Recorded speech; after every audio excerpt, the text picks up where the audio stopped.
Welcome to Life After 40 Conversations with Philip Blackett. This is a space for honest, thoughtful conversations about midlife without the hype, without diagnosis, and without pressure. If you're somewhere between 35 and 55 years old and quietly navigating questions about your energy, your identity, your work, your faith, your relationships, or your health, you're not alone. Midlife can often look stable on the outside and feel unsettled underneath. Life After 40 Conversations exist to do one thing well: to give adults in midlife the language, clarity, and calm perspective for a season that can often feel confusing, lonely, or silently overwhelming. This show exists to help you feel seen, feel steady, and less alone as you navigate the second half of life. Now, bear in mind, this is not a self help program. It's not a medical show, and it's not a motivational pep rally. What this is a meaning making space. Each episode is a grounded conversation with myself alongside leaders, caregivers, entrepreneurs, pastors, parents, professionals, and thoughtful human beings who are living through midlife in real time, just like you and me. We reflect on lived experiences without issuing prescriptions with peer pressure. Because I believe in this deeply. Midlife is worth living and worth living well. And living it well does not start with pressure, it starts with perspective. So if you have ever thought to yourself, why does this season feel different for me? Or why am I rethinking things that used to feel settled before? You're exactly where you're supposed to be. And I'm grateful that you're here. So let's begin today's conversation. My guest today is Kerisma Vere. She is a holistic wellness coach and author who helps people move away from all or nothing self help and toward healing, self trust, and quality of life. Drawing from lived experiences and years of coaching, her work explores trauma informed, non prescriptive approaches to change. She's also the author of The Light Switch Myth: Contemporary Approaches to Creating Lasting Change, the companion journal Ways I Showed Up for Myself, and the creator of the 7-module course From Pressure to Path, a compassionate framework for change. Kerisma, welcome to Life After 40 Conversations. Thank you, Philip. It's so wonderful to be here. Absolutely, my pleasure. So, just to kick things off, I know we just shared your introduction with our audience here. And so, to think things through where things are at this point for you, before the titles, before the books, before the resume, who is Kerisma in this season of life? Somebody who's been deeply humbled by life and who, I have learned I will give anybody my extra shirt, but no longer the shirt off my back, and that was something I had to learn. And, somebody now who understands that my intrinsic self-worth is just because I'm a human being exactly the way that I am, and not based on doing or any of those things. And really somebody who has, quite to my own shock and awe, learned how to treat myself with compassion and unconditional love and really rewired those, critical and threat-based, types of responses within myself to be like much more loving and kind and responsive over reactive. And I'm sort of, blown away about all of that because it all kind of came out of a breakdown in my late 40s. And something that I'm now super grateful for because I've ended up learning things that have now just led to such a greater quality of life for me. And so then, yeah, the I guess, into your intro, I take all of that and I share it with other people. I've always done that my whole life, but I like that what I'm sharing nowadays is, I'm very passionate about it. I think I always was, but I think I've figured out some real key things to life, and particularly like, respecting meeting people where they are at, and that what you said, not prescriptive, right? And just just the way I like to try to meet myself where I'm at. I really love being able to do that with other people too. I think it's really helpful, even with the non-prescriptive part. And part of why we came across this as a show is I recognize, even with my own work with people, at some point, people don't really like being told what to do, right? Call me crazy, but it's like people are much more willing to hear you out when it's more like suggested to them. Mm, Let me submit this to you. Hey, take it if you want, discard if you don't like it. No problem, no issue. It's nothing personal. I'm just here to help. And for some reason, I feel like I think that's just the right way to go, because I think people have their own experiences. We're only getting a iota of what they're experiencing from what they're telling us. There's so much more to their journey and story than what they're telling us that would take a lifetime to fully get the fullest picture. So you're always going off incomplete information here, but at the same time, having it where people know of what options are available, because that in itself could be valuable. They don't know what's available, and just say, hey, here's some things you can try. yeah. Just like a buffet almost. It's like, hey, you can add this to your plate. You can add more. You can add a little, try it, see how it tastes well. If you don't like it, try something else. Try on the jacket. Does it fit too loose? Is it too tight? Yeah. Or is it just right?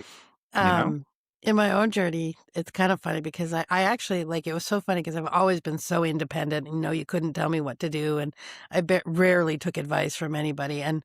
But I always sort of secretly hoped that somebody would come along that would have all the answers and could fix things for me, right?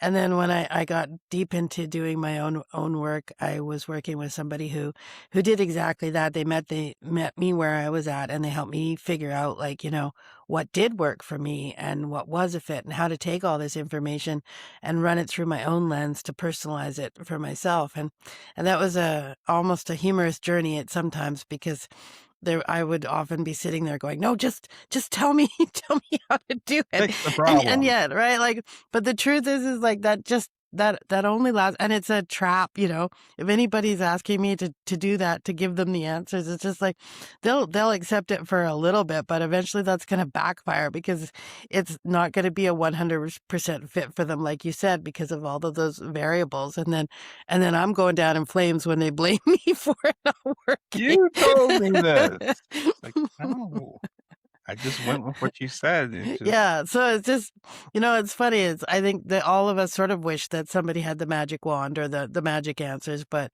the truth is we are unique individual beings, and that it does require, I think anyway, listening to what is a fit for us, and personalizing those things, and where my real passion with helping people is helping them develop a more attuned relationship to themselves, because I think in order for us to do that, in order for us to, like, know what is and isn't to fit and how to personalize it to our lives, we actually sort of need to be connected to what's going on in our internal worlds. And by and large, I feel that most people my age and with, in 20 years below and 20 years above, that we've just never really been encouraged to prioritize that relationship with ourselves. And for, even just as a part of coping, we may have learned to very much tune out what has been going on in the inside. So that that journey's, in my opinion, not particularly easy, but it's so rewarding, because when we actually know what is going on inside ourselves, then that's when we become empowered to make, like, real plans, about how we're going to respond to ourselves, how we're going to approach change, who we're going to spend our time with, what we're going to do with our time, all that kind of stuff. It becomes, like, really informed by the truth of what our internal experience is, rather than just shaped by all the external pressures that we've run across our whole life. It's really telling what you're saying, Charisma, because I remember I was talking to a guest earlier on the show, and he was mentioning to me the difference between like intrinsic motivation and external motivation. And one of the things I commonly find like a theme for people is that when you get to midlife, which I usually classify as 35 to 55 years old, at some point, all the stuff that was told to you, preached to you, you got to follow this. Like, this is what success is. This is what it means, to be an adult and that sort of thing. People just get to a point they start questioning, is this really the way for me? And to your point, it's oftentimes you're trying to figure it out on your own what's right for you. And going inside, going internal, um, seeking like the truth within, which is different for everybody. But the problem is that at that age range, you're balancing so much on your plate, whether it's work and family, maybe it's kids or aging parents and new technology and changing relationships. And is this world going to be here by this time next year? Like you almost say to yourself, and I'm not even talking about health yet, that you are constantly managing and trying to take this on your own. Like, when do you find time to just go within and figure out what's going on inside, and am I okay inside?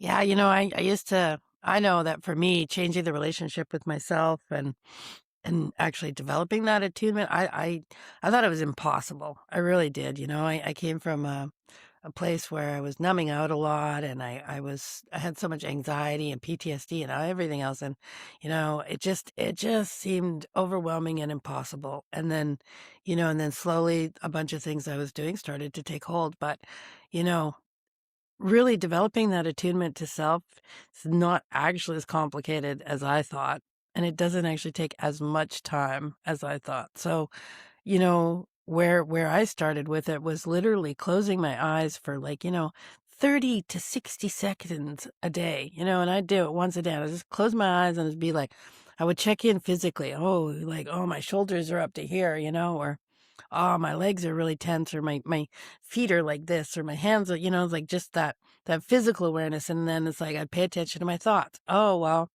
I'm really not there. I'm spacey, or I'm, things are going really fast and zoom, zoom, or I'm ruminating. I'm just like really stuck on the same thing over and over. So that gives me like an awareness of what's going on with my thoughts. And then with my emotions, it took longer to actually, reestablish that connection between my body and my feelings, because I used to feel my feelings in my mind. They're actually a body thing, but it's like, oh wow, and to begin with, and I would challenge that this is maybe anyway, we'll just let everybody discover what they can discover for themselves. But for me, every time I would check in with that emotional, I pretty much always felt done. I was tired. I was exhausted. I was overwhelmed. I was usually quite terrified, you know, um, and I think that's just like that's what was going on, because I hadn't really been paying attention to it in 40 years, and so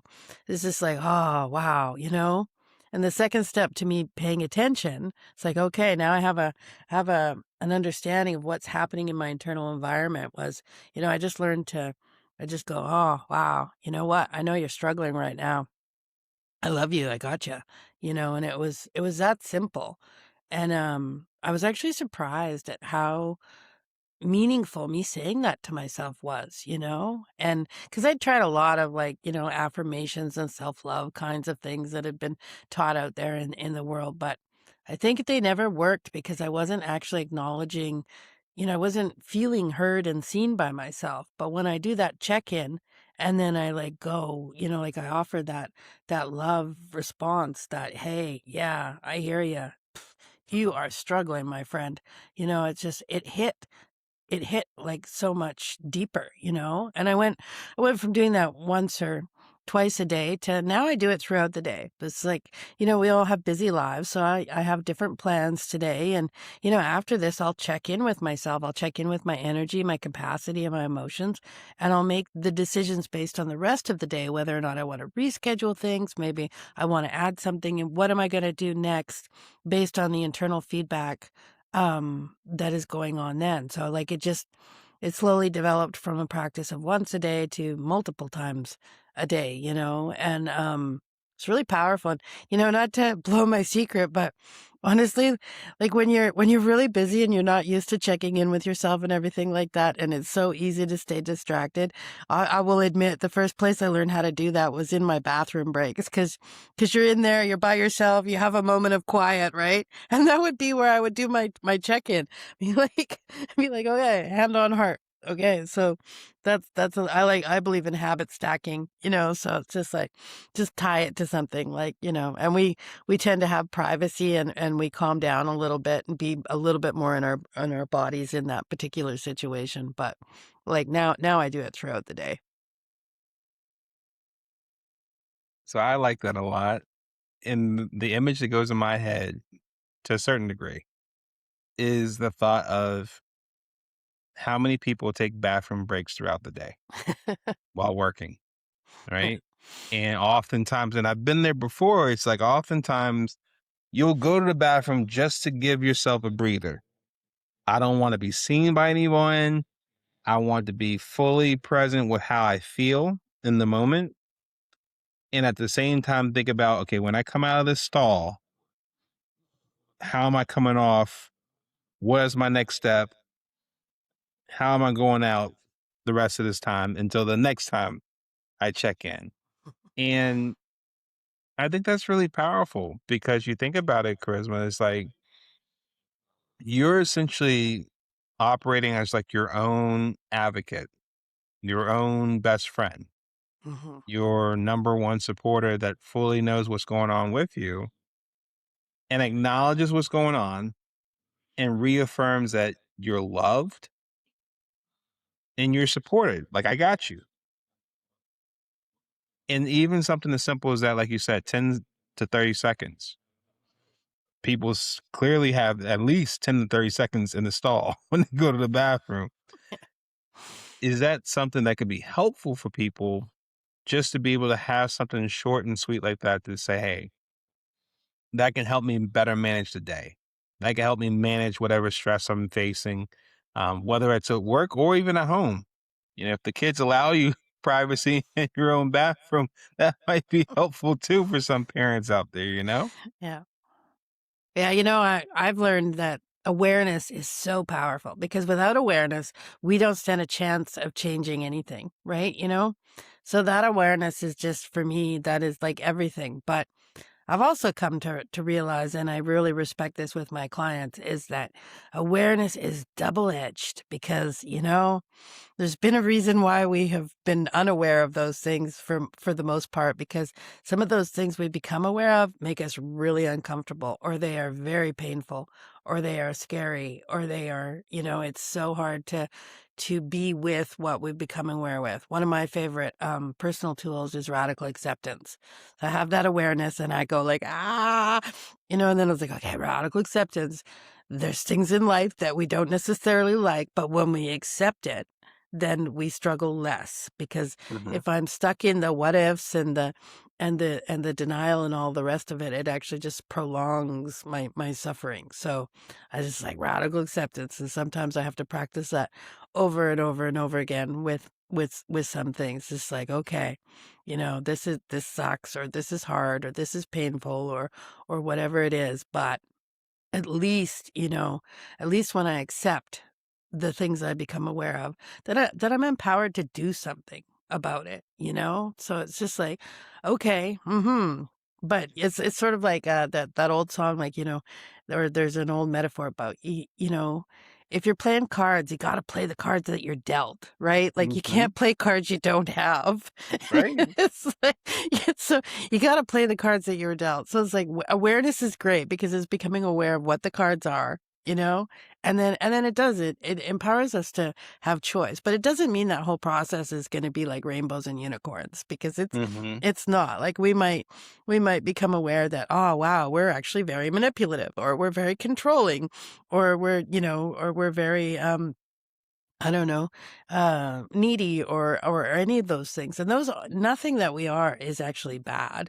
But there's opportunities for growth and change if we want to. But I like Mhm. tying back what you said to that intrinsic self-worth. It's like, if we know that we are good enough and lovable and worthy and deserving just the way we are, then we Mhm. can choose to change those things. That it's not coming from a place of having to do it to be good enough. It's just like, oh, okay, yeah, I see that about me. I'm not so thrilled about that, but I'm willing to love and accept myself the way I am. But maybe I would like to work on that. But then you see how that becomes like a choice, right? Mhm. And we can respond more easily to creating that change. And also, whatever part of ourselves that we're trying to change tends to be a little bit more cooperative about it, because we're not naming, shaming, blaming, judging, or trying to, like, exile or fix that part. We're trying to work with that part, if that makes Mhm. sense. Of course. Of course. And I know you were mentioning awareness earlier, Charisma. So, speaking of which, like, when were you aware that something has shifted within you in midlife? Well, my case is rather drastic, and but I'm not alone. I've met so many people who've had something similar to this. But I was at the top of my game. My coaching practice was thriving. I had 14 years clean and sober. I had lost 80 pounds, and I was Oh, like, wow. going to boot camps and working out every day. And I'd gotten my running up to like an hour at a time, which I'd never been a runner. And I was a vegan, and I had, like, I just thought, oh boy, I have overcome my past, and I am thriving, and now I get to really enjoy life, um and my spirituality was a little bit conditional on thinking that as long as I was doing everything right, that things would go well. But Mhm. that was not that was not the case. I was unaware of how dissociative I was from my past trauma history, and it started to come back. And I didn't know that, and nobody had prepared me for that. And I started seeing a lot of the relationships in my life and things in my life from the lenses I had had when I was younger. I ended up in a relationship with a person who was a big narcissist, and I responded to that has the way I had been when I was a child, as if I had done no work on myself. I like to call that relationship my kryptonite, but it just took me Mhm. down hard and fast. But truthfully, the trauma was coming back. So, as I thing after thing after thing happened, and I just kept getting back up, and I just kept getting back, and I've got this, and I can do this, and there's this bank bunk, it's like little bunny foo bopping on the head, and just like, down you go, down you go, down you go. And then eventually, like, my body just, I was stuttering, and I was having panic attacks, and I was, like, literally having to curl up in a ball sometimes. And I still refused to stay down. And then I did. And then I had a complete breakdown. And I had to accept that my mental health was in a lot needed a lot more attention than I had been given it. And I had to accept that my history had not been resolved and healed the way I had once had it. And then I ended up learning out of that, yeah, like, having my sense of self-worth and all of those sorts of things based on what I was doing was actually very precarious, because, we don't know what's going to happen, and things can happen where we can no longer do the things that we are doing, beyond our own control, right? So I ended up back in a place, when I was a teenager. That was a horrible place for me, and I was so unwell, um, and I ended up back in a place that was even worse than that. And boy, I was confused and betrayed, and just like was not expecting anything like that. I was lucky I found some good help that was able to explain a lot of it to me and help me move back out of the blaming, and understand it from a different lens, and then start to do the take off the band-aids, and actually dress the wounds properly so that they could heal properly and learn how to be with myself. I think that was the biggest thing, is that I had been dabbling with having a better relationship with myself, but the breakdown taught me, like, this is not negotiable. This needs to come first. This relationship with yourself, this learning how to be here and take care of yourself across the board, and make sure that you're doing that has to come first. That's just not negotiable. So, you know, that's it was yeah, I just kind of like to think that the universe said, "Oh, you're not listening." So we're just here. Let's give you more motivation to listen. Oh, still not listening here. I wouldn't wish that on anybody, because it was really not pleasant or whatever, but I am very grateful for the things that have come out of it, and that I get to be in the world in a whole different way, so. What do you feel like, because that clearly was a lot you went through on that occasion there. What do you feel like surprised you the most about this new season for you with regards to midlife? um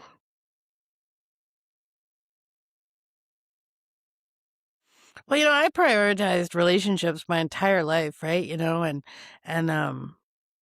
I I was always putting us and my partner first, right? And I did a lot of things for a lot of people my whole life. And I think one of the most surprising things is that, when I had that breakdown, all of a sudden that was the end of that for me, and Mm, I'm still single, and I'm not ready to be in a relationship yet. Well, maybe I might be getting there. I don't know. But, like, I like to laugh. It's going to take somebody super special for me to move the remote controls and the Kleenex box off the other side of the bed.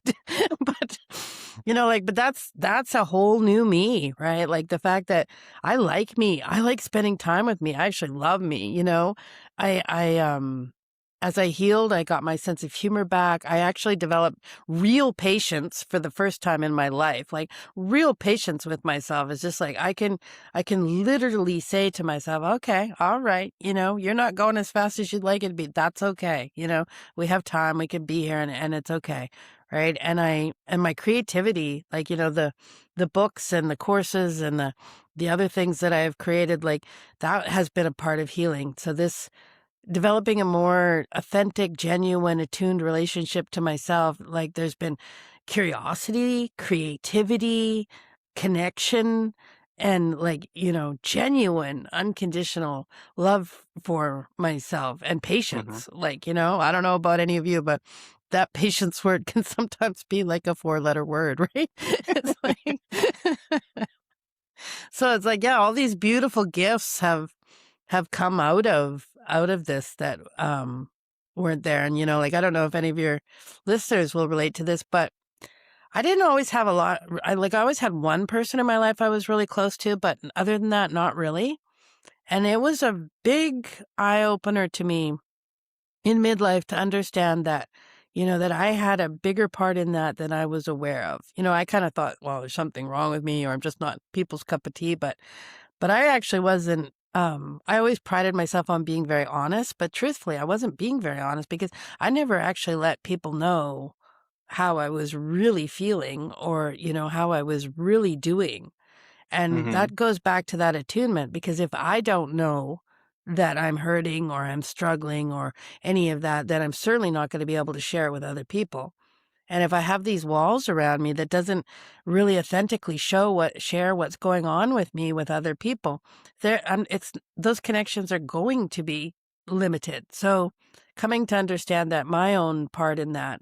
But what I also like about that is an later in life kind of realization, is that it's not a binary. It's not a black and white. I don't want to be an open book and have my heart on my sleeve out there in the world at large. What I want to mhm. do is use my skill of discerning who, what, when, and where I'm going to share those deeper parts of myself. I can have my authentic voice and my values throughout and hold those consistently. But for the more intimate, personal, private kinds of things, it's like I want to be discerning. It doesn't mean that all people are unsafe, and it doesn't mean that nobody is unsafe. It just means that, I think later in life we learn, like, oh, okay, well, you're a really good hangout buddy, but I maybe don't want to tell you that I'm, like struggling with this or something like that. And we learn how to pick and choose a little bit better, and we also learn what we are and are not willing to put up with in relationships. But I like to always turn that back on myself. It's like, oh boy, I sure put up with a lot more from myself than I ever let myself put up with from other people. So, I like that's like, and it has the same effect, right? When we treat ourselves poorly, we destroy trust and all of those kinds of things. And when we learned how to treat ourselves with real loving care, kindness and compassion, patience, understanding, then we respond to that. And to me, that is where this sense of self and self-love and worthiness actually comes from. I think it's really powerful what you said there, Charisma, because I think it echoed what we talked about before. Like essentially seeing yourself as your best friend, as your advocate, where in those type of interactions and conversations, in real time, you're kind of sensing for yourself, like, hey, in that example, is this the type of person that's beyond just a hangout buddy, maybe at a social event, at a bar or some sort of place publicly? Or is it something more? And oftentimes we're having to make those type of conversations because in those type of judgment calls, because we're grown adults now. We don't have our parents to kind of say, hey, no, you can't hang out with so and so or you stay home tonight. It's like, no, you're kind of free for everything now. And being able to make those type of decisions for yourself, yes, it's very empowering to be adulting. And I think at the same time, because every human is multidimensional, it's kind of a big choice to make because you Yeah. really don't know until you take yourself in that risk or that leap of faith there.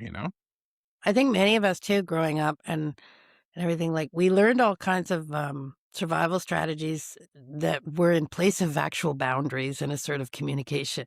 It's just like avoidance or aggression or people pleasing or all kinds of ways of dealing relationally with other people. And I think this is part of midlife for many people. Is like, oh, okay, well, I could just have a boundary. And like learning to speak those boundaries can be terrifying for those of us that, have fear of conflict and other kinds of things that, but it gets easier, right? And then it's like, it's kind of like a superpower. It's just like, oh, wow, I can say no. I don't even have to explain myself. I can just say no, or I can say yes. No is a And complete sentence. right. Yep. I get to choose. The other thing I like about what I was sharing is that, the Four Agreements talks about not taking anything personally, right? And everything is everybody, your reaction to me is about you. It's not about me, right? So I love that. But what I also love about having developed a stronger relationship with myself is that, I used to be pretty sensitive because I had needs. And so, I would try to find the right people.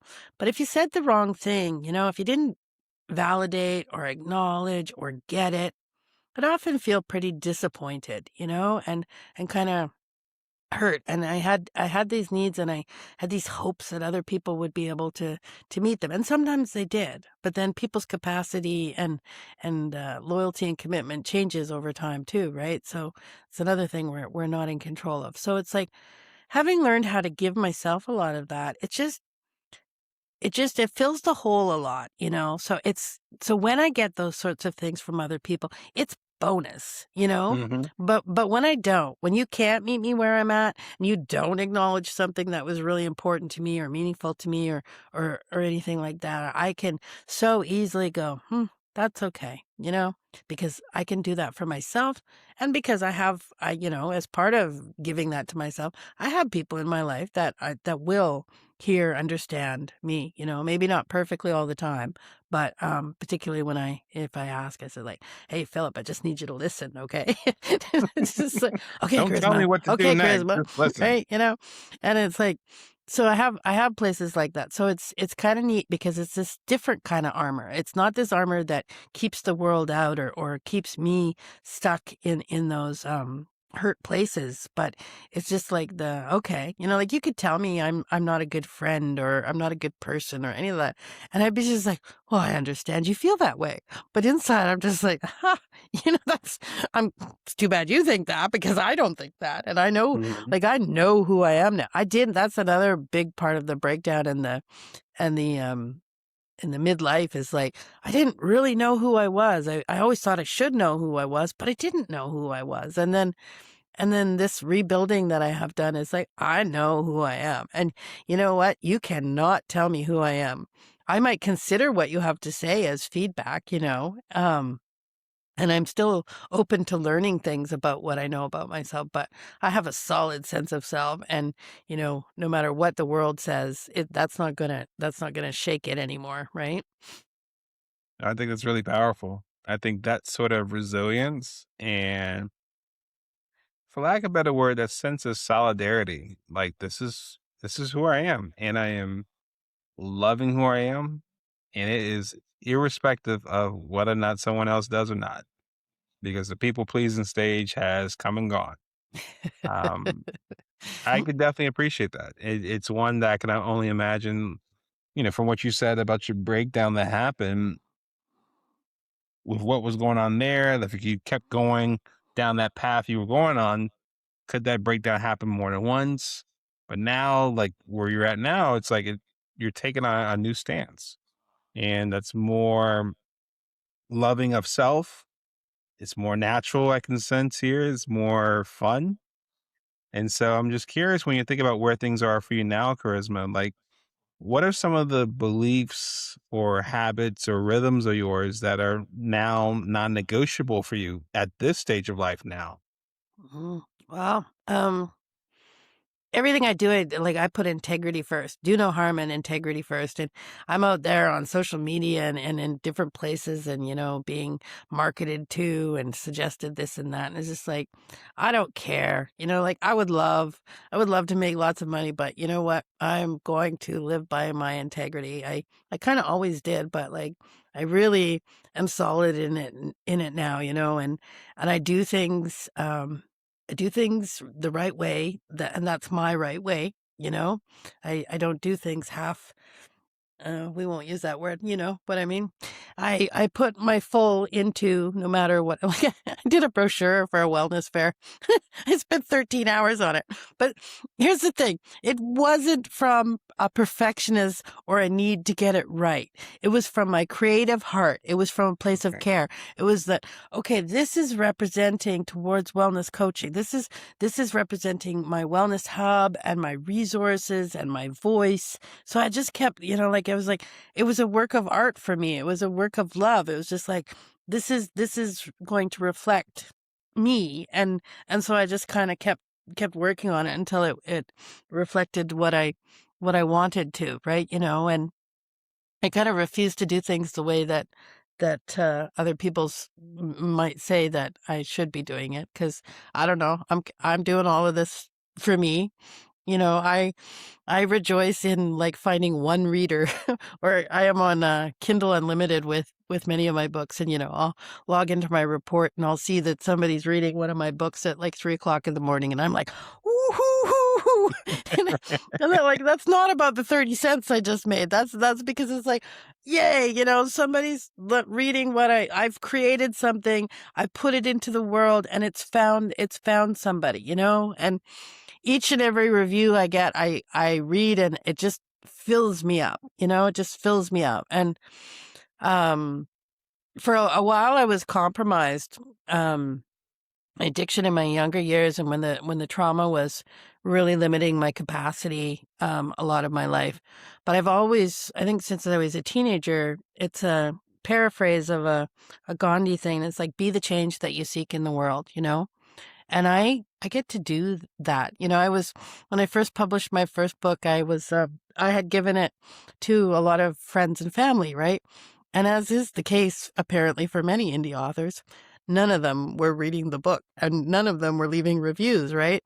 And I'll get to it, I'll get to it. And I'm not one to pester or anything like that. So I was just like, okay. But I was starting to get a little frustrated, like, come on, people. And so I turned it on its head, and you know what I did? I joined a bunch of book groups, and I started reading and reviewing other indie authors, and that was just sort of I just thought energetically, I can't complain about not finding readers if I'm not going to be a reader, right? Mm-hmm. So, and then, oh my goodness, because I was doing this, I got exposed to all these books I never would have read because I was connecting with other indie authors and they're like, oh, could you? And, I read like a whole bunch, like 90 different books last year that I probably wouldn't have chosen, before. And I'd actually fallen out of reading for the last 10 years, I think. So it brought a love of my life back into my life, and it brought so much joy. Plus I loved English when I was in school. So for me to like be able to read a book and then articulate thoughtfully what it was about and create that review, like that was all pleasure to me too, right? So everything I'm doing, as far as my business and my life and everything like that, it's coming from a place of choice and joy and I have fun and I've had so many magic moments, and none of them have been about money, and integrity wise, I have an accessibility policy and I wrote it up and it's on the website and it's there and I don't think anybody will take advantage of it, but it's that if anybody can't afford my books, all they have to do is reach out to me and I will send them a PDF copy. They don't have to send me their budget or anything like that. I trust, I know what it's like to not have resources, and I want the people who could benefit from my books to have my books. So it's just like, and for me to have that accessibility, and I have a pay it forward. So occasionally I run into clients and people that will pay a little bit extra, and that goes into a fund to help other people. And I have 25% of my coaching set aside for sliding scale, and my course has some scholarship positions, right? So, and my whole vision towards wellness coaching is that, we're going to have the revenue generating side of it, and a good percentage of that is going to go into serving underserved communities, Mm-hmm. because so I like that I get to do this with my vision, with my heart, my vision, my values, and and that is so cool. I kind of always had that inside me, but living in the world, it's like I also had that part of me that would be insecure and kind of worry about what other people thought, even though I wasn't worried about what I would. There was that when I was younger. I certainly couldn't hold these things with the same kind of faith and commitment that I have now, right? People could come along and shake me, or I would be more worried about these things. And I'm just like, whatever. I'm I'm enjoying my life, and it's like I don't know where this is going to take me, but I'll just keep doing the next right thing for the next right reason, and enjoying life as much as I can. Which, when I say that, that doesn't mean that all my feelings are happy, because they're not. That's been a huge part of midlife learning and healing for me, is that understanding that my feelings are kind of like the sun and the moon. They go together, so Mm-hmm. the depth at which I'm willing to feel my despair and my grief and my sadness is also the depth at which I get to feel my gratitude and my joy and my delight. Absolutely. No, I love it. I appreciate you sharing that with us. And so, when you think about where things are for you now, Charisma, it's a lot different from when you had the breakdown leading up to it. What does thriving look like for you now? Hmm. Well, that's a really good question, Philip.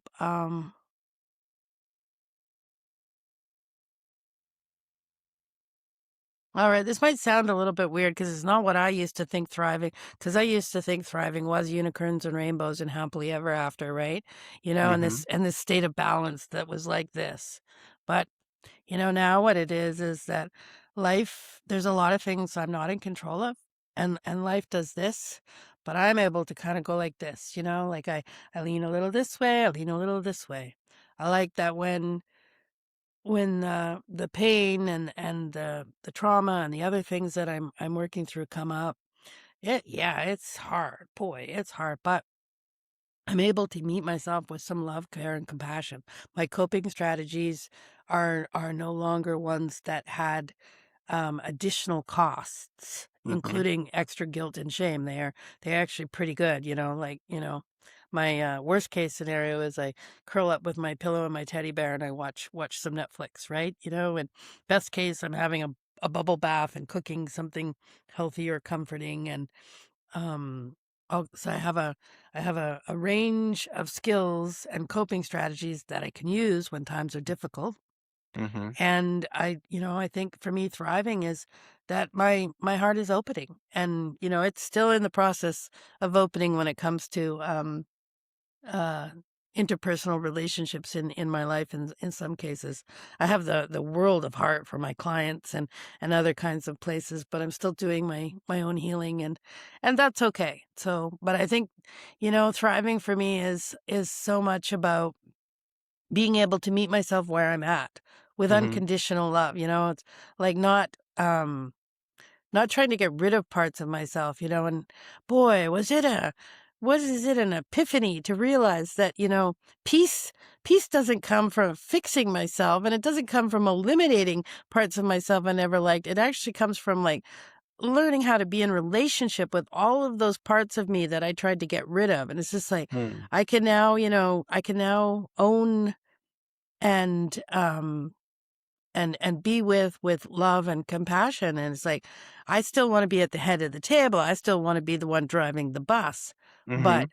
I can now understand my past behaviors and my present behaviors and my feelings and all of the from a place of compassion, compassion with accountability. But it's no longer this judging, because when we're judging parts of ourselves and we're trying to disown parts of ourselves, like to me, I finally understand why that always created such chaos, such Mhm.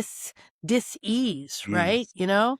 And yet this new feeling of pain, which I mean peace, which really is part of my thriving and quality of life, is just like, oh, okay. So, oh boy, there's sure a lot of us, and we sure have different takes on things. But okay, we can all be here, and I'll be the symphony conductor, and it's just like, yep, all right, this is who we are, and it's okay, and I am willing to meet you and hear you and take care of you the best that I can, which includes understanding like my own limits. So, um. Yeah, I guess to me, thriving is really just being able to meet myself in the place where I'm at and offer myself love unconditionally. Mhm. I like it, But I especially think the unconditional love part.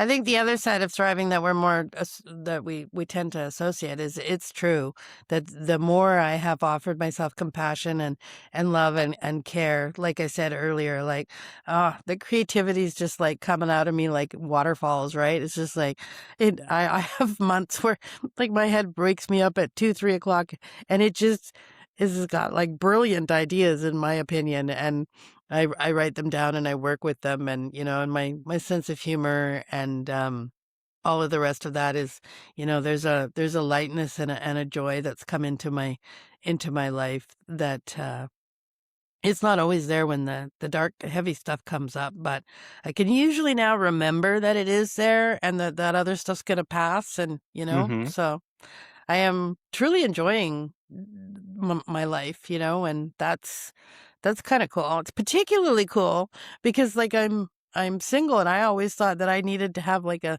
somebody else for me Mhm. to enjoy life, but it's like, okay, all right. Sometimes it's lonely, and sometimes that is difficult, but it is pretty cool to be able to enjoy your own company, and it is kind of neat. Like when you get offers, it's just like, if somebody doesn't treat me better or as well as I can treat myself, well, I'm not so sure. I think I'll pass. No, absolutely. No, and I love how you looked at that too. Like once again, like that is like the recurring thing for me that I'm gathering from our conversation, like the importance of loving yourself first, advocating for what's right for you, and being completely content if you don't find it in somewhere else because you have what you need and you are resourceful to find what you need in yourself and other people. And Yeah. so I think, I want to ask you this as we close here. For people that are watching our conversation or listening in, and maybe they are in a similar place that you were at before, maybe they are approaching a breakdown, maybe they're feeling like they're drifting or even burning out in midlife. What would you want to say to that person right now? We get signals, and hindsight, there was a lot more for me than I was aware of. I think it's important to listen. I think no matter what age we're at, we all have an inherent need to actually prioritize the relationship with ourselves. And um, not to be an alarmist, but I think that if we don't, it's to me, it's a matter of a ticking time bomb. Eventually that is going to blow up on you, right? So um, I think we can do it voluntarily, willingly. It's like, okay, hey, finally going to put you first. I'm finally going to get to know who you really are. Finally going to learn how to take care of you the way you need to be taken care of.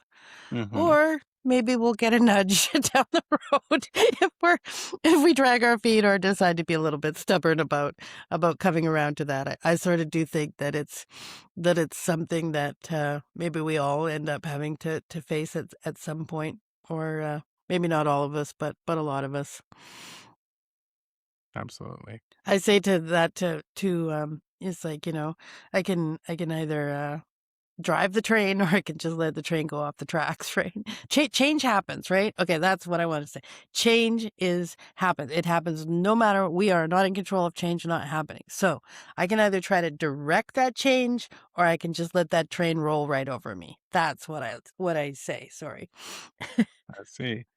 Like once again, like it comes off of like you're in the driver's seat if you want. You can Yeah. be in the one that making that choice with what's going on, with the opportunities in front of you. So, Charisma, I think this conversation has been really insightful, really helpful for people listening and watching. I know it has for me. And for people that are watching or listening to this conversation and want to learn more about you, want to follow you in your journey and, learn more about your work here, where can people follow you after this conversation? So I just send everybody to my wellness hub, towards wellness.ca, and there's like everything about the coaching and the courses and the books, and there's a newsletter sign up, and I even have a Facebook no sales, absolute no sales support community called Towards Wellness, right? It's just like, we're just supporting each other, trying to create change in our lives. And so there, everything is on there, and you'll also find links to my socials. And I'm very open. You want to reach out to me, reach out to me, we'll have a talk. It's like no strings attached. I'm just like happy to share what I know, and get to know you. If you tell me you met me from the show, that would be great, because I always love to know, where people originally connected with me from. But yeah, towardswellness.ca, that'll give you lots of links to my little, I like to call it my creative universe. I like it. Thanks so much for sharing that. And then we'll make sure we have our audience be able to connect with you there too. So, Charisma, thank you so much for having this conversation with me and everyone listening and watching. I think, for a lot of us that are watching and listening in, let this be a reminder that, midlife does not have to be a breakdown and end from there. Like, I think listening from Charisma's point of view and her story, the biggest thing I came from this was just the power of being able to love yourself, advocate for yourself, be your best friend. Like you are the one person that's been with you all these years since you've been here. So you might as well treat yourself well.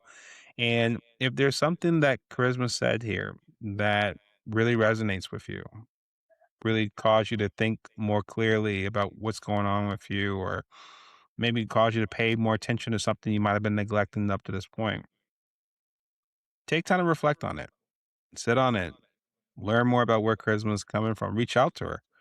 And it's really helpful from that standpoint because I do believe that real change happens not necessarily from the urgency to act now, but sometimes, especially as we get older, more about the awareness that surrounds us and let that naturally guide you to the next step from there. And so, with that being said, for those who want to learn more about life after 40, you can head on over to our website at lifeafter40.com and to connect with me, Philip, and learn more about what's going on with us. Here, you can connect on my personal website at philipblackett.com. Um, as we end this conversation, one last reminder that if anything else, midlife is worth living and worth living well.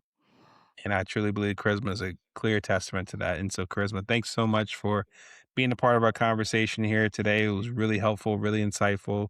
Thank you for everyone watching and listening in. This is Life After 40 Conversations with Philip Blackett. Take care. Thanks so much for tuning in. Share this with someone who this could be helpful for. And we'll see you in the next conversation. Take care.